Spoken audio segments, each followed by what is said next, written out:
गुरुदेव सिद्धपीठ या गणेशपुरीतल्या स्वामी नित्यानंद बाबा यांचे उत्तराधिकारी म्हणून पुढे प्रसिद्धी पावलेल्या श्री मुक्तानंद स्वामींचा जन्म कर्नाटक राज्यातल्या नेत्रावती नदीकाठच्या एका निसर्गरम्य खेड्यात कुसुमेश्वरी मातेच्या पोटी झाला. कर्नाटक राज्यातल्या धर्मस्थळ या तीर्थक्षेत्रीच्या मंजुनाथाला तिनं पुत्रप्राप्तीसाठी साकडं घातलं होतं. 16 मे 1908 रोजी बुद्ध पौर्णिमेच्या दिवशी मुक्तानंद यांचा जन्म झाला. त्यांचं मूळ नाव कृष्ण.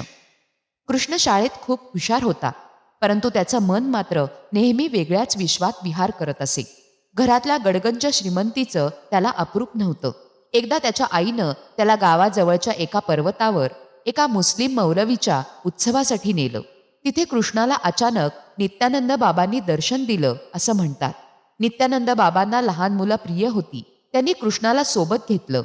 या विलक्षण अनुभूतीनं कृष्ण भारावून गेला. त्याच्या अंतर्मनात अद्भुत चैतन्याची लहर उमटली.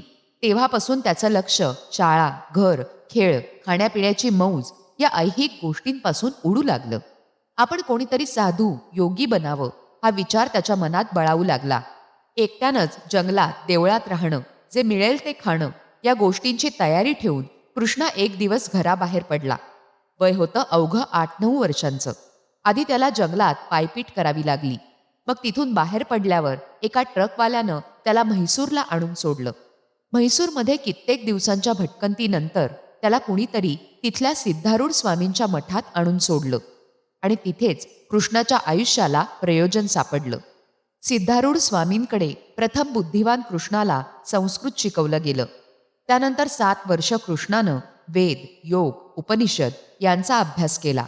वेदाभ्यास, योग आणि संपूर्ण निसंग त्यागी झाल्याची खात्री पटल्यानंतर सिद्धारूढ स्वामींनी कृष्णाला संन्यास दीक्षा दिली आणि नामाभिधान केलं मुक्तानंद.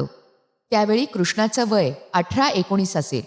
संन्यास दीक्षा प्राप्त केल्यानंतर मुक्तानंद यांनी सिद्धारूढ स्वामींचा मठ स्वामींच्या परवानगीनं सोडला.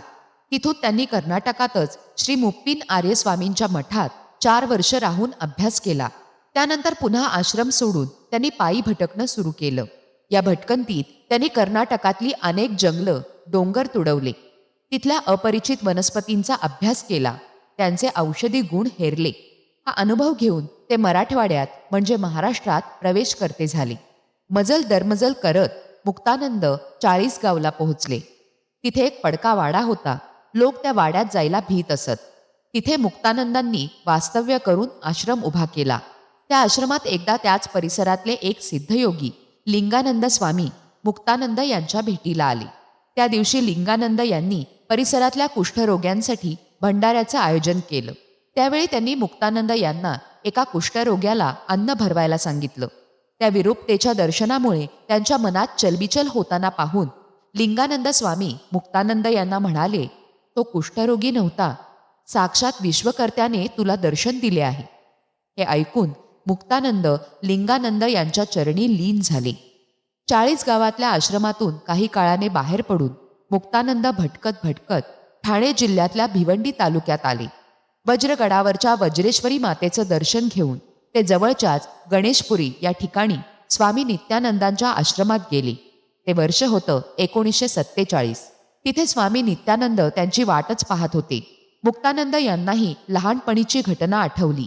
त्यानंतर नित्यानंदांनी मुक्तानंद यांना शक्तिपाताची दीक्षा दिली. त्यानंतर पुन्हा तपभर मुक्तानंद यांनी अभ्यास केला. जवळच्या तुंगारेश्वर जंगलात जाऊन तिथल्या वनस्पतींचा अभ्यास केला. 1961 साली स्वामी नित्यानंदांनी समाधी घेतल्यानंतर गुरुदेव आश्रमाची नियोजित जबाबदारी स्वामी मुक्तानंद यांच्यावर आली. त्यानुसार मुक्तानंद यांनी गणेशपुरीलाच कायमचं वास्तव्य केलं आणि तिथूनच त्यांनी गुरुकृपा आणि शक्तिपात दीक्षा परदेशी साधकांना देण्यासाठी Singapore, Australia, America, Germany, Italy, England, France या देशांच्या विदेशवाऱ्या केल्या. 80च्या दशकात मुक्तानंद यांनी श्री गुरुदेव आश्रमाचा विस्तार केला. आसपासच्या आदिवासी बहुल खेड्यातल्या लोकांना घरं, मुलांना दूध, शाळा, वैद्यकीय सेवा, अन्नछत्र, कपडे वितरण आदी सेवा त्यांनी सुरू केल्या. आसपासच्या मंदिरांचा जीर्णोद्धार केला. तिथल्या औषधी गरम पाण्याच्या कुंडांची पुनर्बांधणी करून लोकांना सुविधा पुरवल्या. मुक्तानंद स्वामींनी अध्यात्माद्वारे धर्म समजावून दिला. त्यांच्या आश्रमात धर्म, जात, पंथ हे भेद नव्हते. त्यांनी पुढे श्री गुरुदेव आश्रमात श्री नित्यानंद बाबांची पंचधातूची मूर्ती व पादुका प्रतिष्ठापित केल्या आणि ध्यान सभागृह बांधलं. या आश्रमाचं श्री गुरुदेव सिद्धपीठ असं नामकरण झालं. आज जगभरातल्या अनेक शहरात नित्यानंद स्वामींची मंदिरं आणि सिद्धपीठं आहेत. 2 ऑक्टोबर 1982 रोजी मुक्तानंद स्वामी अनंतात विलीन झाले.